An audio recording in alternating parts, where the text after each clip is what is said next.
नमस्कार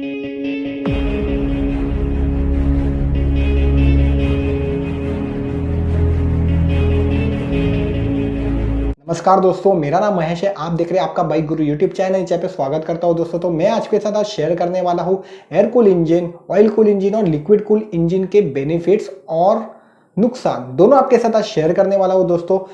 इन तीनों इंजन में से कौन सा इंजन अच्छा रहता है, जिसकी कूलिंग एफिशिएंसी अच्छी रहती है, वो भी आपको मैं टेक्निकल लैंग्वेज में समझाने वाला हूं। और इनकी जो कूलिंग फंक्शनिंग है वो भी कैसे काम करती है, वो भी मैं इस वीडियो को आपसे समझाने की कोशिश करूंगा। तो चलिए ज्यादा देर ना करते हैं, अभी हम वीडियो को शुरू करते हैं। तो दोस्तों, हर एक मोटरसाइकिल के इंजन के अंदर इंटरनल कंबशन चेंबर रहता ही है। तो किस तरह से रहता है दोस्तों, एयर और पेट्रोल जब मिक्स होते हैं तो वो इंजन के सिलेंडर के अंदर चले जाते हैं। एयर और फ्यूल का इंजन में मिक्स हो जाने की वजह से वो दोनों चीजें अंदर बर्न होती है। इस वजह से इंजन में पावर प्रोड्यूस हो जाती है। तो यहाँ पे इंजन दो तरह की एनर्जी को रिलीज करता है। एक होती है मैकेनिकल एनर्जी और दूसरी होती है हीट एनर्जी। मैकेनिकल एनर्जी की वजह से जो व्हील होता है, जिसे हम पहिया कहते हैं, वो घूमता है और वो घूमने की वजह से इंजन में हीट एनर्जी प्रोड्यूस होती है दोस्तों। तो वही हीट एनर्जी को कंट्रोल में रखना काफी इंपॉर्टेंट चीज होती है, क्योंकि अगर हीट एनर्जी ज्यादा प्रोड्यूस हो जाएगी तो इंजन के अंदर जो कंपोनेंट्स होते हैं वो डैमेज हो जाते हैं, इंजन का परफॉर्मेंस भी लो हो जाता है और बाइक आपकी अनस्मूथ आपको फील होती है, मतलब ज्यादा एक्सीलरेट करना पड़ता है अगर बाइक का इंजन ज्यादा गर्म होगा तो ये हीट एनर्जी को यहाँ पे मेंटेन रखने के लिए एयर कूल, ऑयल कूल और लिक्विड कूल इंजन का यहाँ पे हेल्प ली जाती है, जिससे कि इंजन का टेम्परेचर एक पर्टिकुलर टेम्परेचर में रहे। तो दोस्तों, जितने भी कंप्यूटर सेगमेंट्स की बाइक रहती है, 100 सीसी, 125 सीसी, 150 सीसी सेगमेंट की बाइक्स में आपने भी देखा होगा कि एयर कूलिंग सिस्टम ज्यादा यूज की जाती है, जिससे कि इंजन का जो टेम्परेचर है वो मेंटेन किया जा सके। तो अभी जो आप स्क्रीन पे देख रहे हो दोस्तों, इंजन के सिलेंडर ब्लॉक्स और सिलेंडर हेड पर मेटल के स्ट्रिप्स लगे हुए आपको देखने को मिल जाते हैं। इनमें मैकेनिकल लैंग्वेज में कहते हैं फिन्स। इनका फायदा क्या होता है दोस्तों, सिलेंडर ब्लॉक्स और सिलेंडर हेड के आसपास का सरफेस एरिया बढ़ जाता है। तो जब बाइक चलती है दोस्तों तो इंजन की हीट होती है, वो सिलेंडर ब्लॉक्स और सिलेंडर हेड से जो हीट प्रोड्यूस होती है वो फिन्स में ट्रांसफर हो जाती है। तो वहां पे एटमॉस्फेयर एयर जो होती है, मतलब एटमॉस्फेयर एयर में ठंडी हवा भी हो सकती है, गर्म हवा भी हो सकती है और माइल्ड टेम्परेचर भी रह सकता है। तो वो एयर उन फिन्स से होकर गुजरती है। तो फिन्स में जो गैप रहता है ना दोस्तों, तो उनमें वो एयर ट्रैप्ड हो जाती है। तो ये फिन्स इंजन को ठंडा रखते हैं। तो एयर कूल इंजन में ज्यादा कोई ऐसा मैकेनिकल यूज नहीं किया जाता है। जो एयर आती है वो फिन्स में ट्रांसफर होती रहती है। तो इस वजह से इंजन यहाँ पे एयर कूल इंजन ठंडे होते रहते हैं। अगर हम एयर कूल इंजन के बेनिफिट्स देखें दोस्तों, तो इसमें कोई मैकेनिकल कंफ्यूजन नहीं होता है। जितने भी एयर कूल के इंजन रहते हैं दोस्तों, उनमें डिजाइन तो एकदम सिंपल रहता है और ना ही कहे कि हम अगर मेंटेनेंस की बात करें तो मेंटेनेंस कॉस्ट कुछ भी नहीं होती है दोस्तों, क्योंकि इसमें पूरा जो खेल होता है वो डिजाइन का होता है और एक सिंपल सा डिजाइन एयर कूल इंजन में दिया जाता है। एयर कूल इंजन में कूलिंग वाटर जैकेट नहीं होते हैं, रेडिएटर्स नहीं होता है, कूलेंट का भी खर्चा नहीं होता है आपको। और एयर कूल इंजन यहाँ पे लाइट वेट होते हैं, इसलिए कम्यूटर सेगमेंट की बाइक्स में हमेशा एयर कूल इंजन दिए जाते हैं।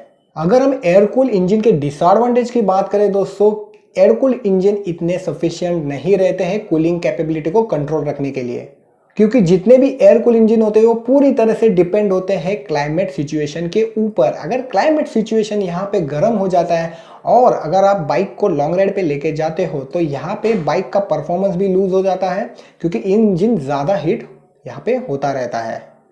तो कभी भी देखना आप दोस्तों, आप अगर अप्रैल मई के मंथ में आप जा रहे हो लॉन्ग टूर के लिए, तो जो एयर कूल इंजन होते हैं दोस्तों वो थोड़े से यहाँ पे परफॉर्मेंस डाउन करना शुरू कर देते हैं, क्योंकि उनको रेस्ट ज्यादा देना पड़ता है अगर आप लॉन्ग राइड पे बाइक को लेके जाओगे तब। तो एयर कूल इंजन जो 100 सीसी की बाइक्स रहती है, मतलब सिटी टू सिटी राइड करने के लिए, 150 या 125 सीसी की जो कम चले, मतलब सिटी टू सिटी राइड में चले, उनके लिए हमेशा ही यहाँ पे एयर कूल इंजन देखने को मिल जाता है। तो दोस्तों, अभी मैं आपके साथ शेयर करता हूं ऑयल कूलिंग सिस्टम कैसे वर्क करता है। Oil cooling system first time introduce किया था बजाज ने पल्सर 220 में, और मेरे पास भी पल्सर 220 है दोस्तों। तो मैं जब लॉन्ग राइड पे जाता हूं तो मेरा एक्सपीरियंस कैसा रहता है ऑयल कूल इंजन के साथ, वो भी आपके साथ शेयर करता हूं। ऑयल कूल इंजन रहते हो ना दोस्तों, वो air cool engine plus oil cool engine होते हैं। ऑयल कूल बाइक्स में भी सिलेंडर ब्लॉक और सिलेंडर हेड होते हैं और इनमें भी फिन्स होते हैं। यहाँ पे भी एयर कूलिंग फंक्शन होता है जो ऑयल कूल इंजन रहते हैं। यहाँ डिफरेंस होता है कि ऑयल कूल इंजन में ऑयल को भी ठंडा किया जाता है। इंजन जब चलता है तो उस टाइम पे इंजन ऑयल इंजन के अंदर मूविंग पार्ट्स को ल्यूब्रिकेट करता रहता है ताकि उन पार्ट्स में फ्रिक्शन मतलब घिसावट ना हो। इंजन कंपोनेंट्स में घिसावट अगर हो जाती है तो पार्ट्स डैमेज भी हो सकते हैं और उनमें जंग लगने की भी चांसेस बढ़ जाते हैं, मतलब रस्टिंग के चांसेस बन जाते हैं इंजन के अंदर। तब दोस्तों बाइक जब चलती है ना तो बाइक चलने के साथ साथ इंजन ऑयल भी गर्म हो जाता है। तो उसको ऑयल कूलिंग सिस्टम में कैसे वर्क किया जाता है, ऑयल कूलिंग सिस्टम में जो रेडिएटर दिया जाता है तो रेडिएटर में वो ऑयल ठंडा होकर फिर से वो इंजन में चला जाता है। अगर इंजन ऑयल अगर ज्यादा गर्म होगा ना दोस्तों तो उसकी विस्कोसिटी मतलब चिपचिपाहट होती ना वो बढ़ जाएगी। तो इसकी वजह से इंजन के अंदर वो इंजन ऑयल अच्छी तरह से लुब्रिकेट नहीं कर पाएगा पार्ट्स को। इसका इफेक्ट आपकी परफॉर्मेंस, आपकी माइलेज और आपकी जेब पे जरूर पड़ता है। तो दोस्तों जितने भी आपने ऑयल कूलिंग की मोटरसाइकिल देखी होगी उनका जो ऑयल कूलर रेडिएटर की तरह दिखता है तो वो लेफ्ट या राइट साइड में मिरर साइड में दिया जाता है जिससे कि एयर की जो थ्रो है वो उसको अच्छी तरह से यहाँ पे लग सके। तो ये क्या होता है ना दोस्तों, उसमें कैपिलरी ट्यूब्स आपको देखने को मिल जाते हैं और मेटल फिन्स भी यहाँ पे यूज किए जाते हैं। ऑयल ट्यूब्स जो रहती है वो इंजन ऑयल को ऑयल कूलर के एपिलर ट्यूब्स में लेके आते हैं और जब बाइक चलती है ना दोस्तों तो बाहर की जो एटमॉस्फेयर एयर रहती है वो ऑयल कूलर को लगने की वजह से, मतलब ऑयल कूलर रहता है उससे पास होके वो एयर चली जाती है। तो जो कैपिलर ट्यूब्स में जो ऑयल होता है वो ठंडा होने लगता है और वो ठंडा होके आगे फिर इंजन में चला जाता है। तो जितनी भी अभी इंडिया में जो ऑयल कूलर बाइक है दोस्तों, अभी पल्सर NS 160 हुई, हिमालयन हुई, इंटरसेप्टर 650 हुई, करिश्मा ZMR हुई, पल्सर 220 हुई, अपाचे RTR 160 हुई, इनमें ऑयल कूलिंग सिस्टम दी जाती है। ऑयल कूलिंग सिस्टम इतनी भी एफिशिएंस नहीं है दोस्तों क्योंकि वो भी क्लाइमेट के ऊपर ही डिपेंड है। अगर क्लाइमेट यहाँ पे गर्म रहेगा तो आपकी बाइक थोड़ा सा परफॉर्मेंस कम देना शुरू होगी। क्योंकि मेरे पास पल्सर 220 है तो मुझे अच्छी तरह से उस चीज का अनुभव भी है। जब मैं इस बाइक को 120-130 किलोमीटर के आगे लेके जाता हूं तो बाइक मेरी यहाँ पे हीट होने लगती है, तो उसको थोड़ा सा 10-15 मिनट मुझे रेस्ट देना पड़ता है। क्योंकि जब मैं अगर रेस्ट नहीं दूंगा तो बाइक बंद होती रहेगी गर्म इंजन होने की वजह से। तो आपकी भी ऑयल कूलर बाइक रहेगी दोस्तों तो आप भी एक चीज का ध्यान रखना, उसको कंटिन्यूअसली राइड मत कीजिए। जिन बाइक्स में एयर कूलिंग सिस्टम दी जाती है उनको 70 किलोमीटर तक आप लेके जाओ, उसके बाद रेस्ट दे दो। और ऑयल कूलिंग की जो बाइक रहती है उनको 120-130 किलोमीटर के बाद आप रेस्ट देना शुरू कर दो, तभी आपकी राइड अच्छी तरह से आगे हो पाएगी। क्योंकि अगर इंजन अच्छी तरह से ठंडा मतलब मिडल टेम्परेचर में नहीं रहेगा तो आपको पेट्रोल की खपत भी ज्यादा होगी, इंजन के पार्ट्स भी यहाँ पे डैमेज होने की चांसेस बढ़ जाते हैं। तो मैं आपको एक चीज सजेस्ट करूंगा, आपकी ऑयल कूलिंग बाइक रहेगी तो 120-130 किलोमीटर के बाद उस बाइक को रेस्ट देना जरूरी होता है। तो दोस्तों अभी मैं आपके साथ शेयर करता हूं liquid cool system. Liquid cool system जो होती है ना दोस्तों वो एयर कूल और ऑयल कूल इनमें से अच्छी जो मैं आपको कूलिंग कैपेबिलिटी इंजन कहूं तो लिक्विड कूल इंजन होता है। इसलिए जो हाई एंड और हाई परफॉर्मेंस वाली बाइक्स रहती है उनमें हमेशा लिक्विड कूल इंजन दिया जाता है। क्योंकि क्या होता है ना दोस्तों, एयर कूलिंग जो इंजन होता है वो एयर से ठंडा रहता है, ऑयल कूलिंग जो इंजन रहता है वो ऑयल को ठंडा, पर जो लिक्विड कूल रहता है ना दोस्तों वो पूरा इंजन को ठंडा रखता है। ऑयल कूलिंग में क्या होता है, सिर्फ ऑयल यहाँ पे ठंडा होता है। तो फर्क यह है दोस्तों, क्योंकि लिक्विड कूल इंजन जो हाई परफॉर्मेंस बाइक रहती है उनमें पावर और टॉर्क ज्यादा होने की वजह से उन बाइक्स में पावर और टॉर्क का जो कॉम्बिनेशन होता है वो कम्यूटर बाइक से ज्यादा होता है। इनके उसके लिए जो हीटिंग एनर्जी होती है वो ज्यादा प्रोड्यूस होती है। तो वो हीटिंग एनर्जी को कंट्रोल में रखने के लिए लिक्विड कूल मतलब लिक्विड एक यूज किया जाता है। मतलब आपने भी हाई एंड बाइक में देखा होगा ग्रीन कलर का एक लिक्विड यूज किया जाता है जिसे हम कहते हैं कूलेंट, जो कि 4 व्हीलर में यूज किया जाता है, पर उसकी ग्रेड अलग अलग होती है 2 व्हीलर और 4 व्हीलर के लिए। और ये ग्रीन कलर का क्यों दिया जाता है दोस्तों, क्योंकि ग्रीन कलर होता है वो हीट को एब्जॉर्ब कर लेता है और ग्रीन कलर की विजिबिलिटी भी अच्छी रहती है। जैसे ऑयल कूलिंग की एक लेवल होती है वो ग्रीन कलर की होने की वजह से आप रात में भी आपकी ऑयल कूलेंट की आप लेवल देख सकते हो।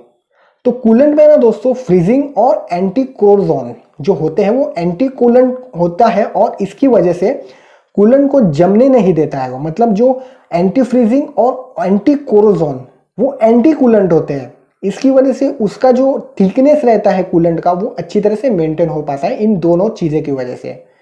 जब कूलेंट सिलेंडर हेड और सिलेंडर ब्लॉक से गुजरता है तो उन पार्ट्स में रस्टिंग इशू नहीं होता है और एंटी कोरोजन होता है उसके लिए भी यूज होता है, क्योंकि जो कंपोनेंट्स होते हैं जो हाई एंड बाइक्स में वो काफ़ी कॉस्टली रहते हैं और उनमें हीट मैनेजमेंट अच्छा होना भी काफ़ी इंपॉर्टेंट चीज़ रहती है। इस वजह से एंटी फ्रीजिंग और एंटी कोरोजन इन दोनों की वजह से कूलेंट की जो कैपेबिलिटी होती है वो अच्छी बन जाती है। तो दोस्तों लिक्विड कूल इंजन के सिलेंडर ब्लॉक्स में वाटर जैकेट्स का यूज किया जाता है। अभी उन वाटर जैकेट्स से होके वो कूलेंट गुजरता रहता है इंजन के बाहर, जो रेडिएटर आपको देखने को मिल जाता है, क्योंकि वो रेडिएटर कूलेंट को ठंडा रखता है। जब इंजन रनिंग में होता है तो इंजन को ठंडा रखने के लिए जो वाटर जैकेट्स के पैसेज होते हैं वहां से वो कूलेंट पास होते होते होते कूलेंट में एक प्रेशर जमा होने लगता है। जो कूलेंट का जो प्रेशर है दोस्तों वो बढ़ जाता है, इस वजह से वो रेडिएटर में आ जाता है। तो एयर फ्लो के कारण रेडिएटर के अंदर कूलेंट ठंडा होता रहता है, फिर वही कूलेंट बाकी के पैसेज से इंजन की तरफ चला जाता है। और ये प्रोसेस जब बाइक चलती रहती है तो ये प्रोसेस मिली सेकंड में चलता रहता है। तो यही फायदा होता है दोस्तों कूलेंट का। तो कूलेंट अगर हम देखें दोस्तों थोड़ा खर्चीला मामला होता है, पर इंजन की जो लाइफ अगर हम देखें तो एयर कूल्ड, ऑयल कूल्ड और लिक्विड कूल के अगर इंजन की लाइफ देखें, लाइफ सर्कल देखें दोस्तों, तो लिक्विड कूल इंजन की लाइफ काफ़ी अच्छी रहती है।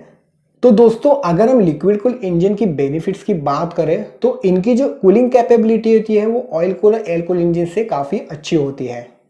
और इंजन में वाटर जैकेट्स यूज किए जाने की वजह से इंजन में जो नॉइस आता है, जब इंजन गर्म हो जाता है तो जो अनयूज नॉइस आता है वो नॉइस को पूरी तरह से डैम कर देता है।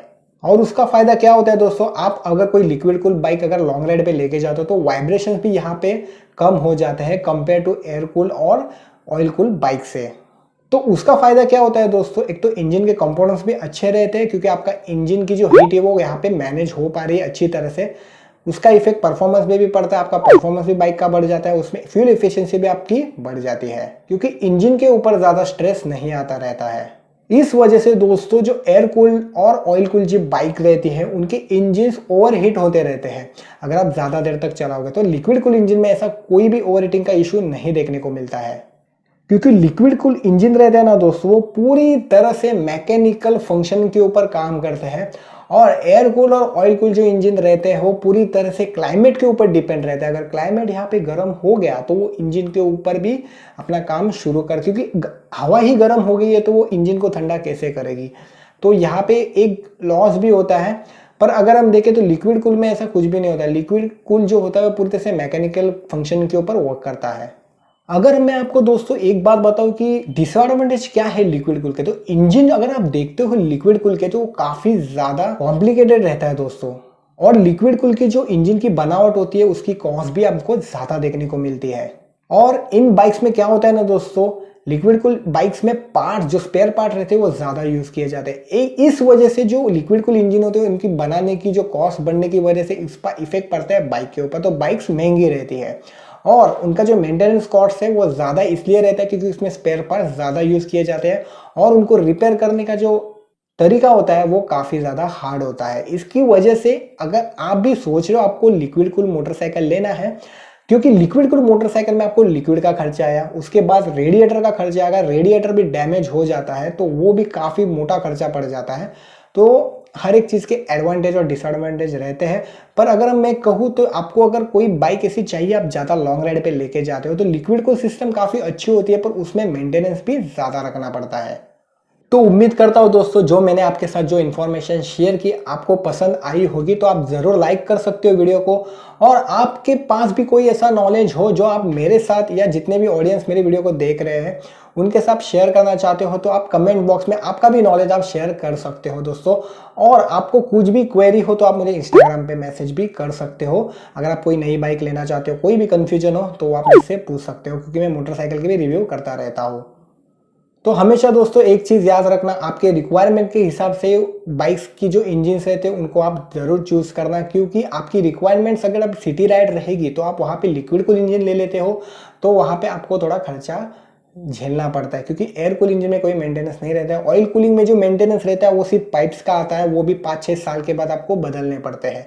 और लिक्विड कूल में आपको कूलेंट का और रेडिएटर का खर्चा रहता है। रेडिएटर मतलब कुछ सालों बाद खराब हो जाता है तो उसकी कॉस्ट थोड़ी ज़्यादा पड़ती है। तो आपके हिसाब से, आपके बजट के हिसाब से, आपके रिक्वायरमेंट के हिसाब से आप बाइक को हमेशा चूज करें। तो उम्मीद करता हूँ दोस्तों ये वीडियो आपको यहाँ तक की अच्छी लगी हो तो वीडियो को लाइक कर देना, दोस्तों के साथ शेयर भी कर सकते हो। और आप मुझे पहली बार देख रहे हो तो चैनल को सब्सक्राइब किए बिना मत जाइए, क्योंकि मैं आपके लिए हमेशा ऐसे ही मोटरसाइकिल और स्कूटर रिलेटेड इंफॉर्मेटिव वीडियोस लाता रहता हूं। तो दोस्तों मिलते हैं नेक्स्ट वीडियो में, तब तक के लिए जय हिंद, जय भारत।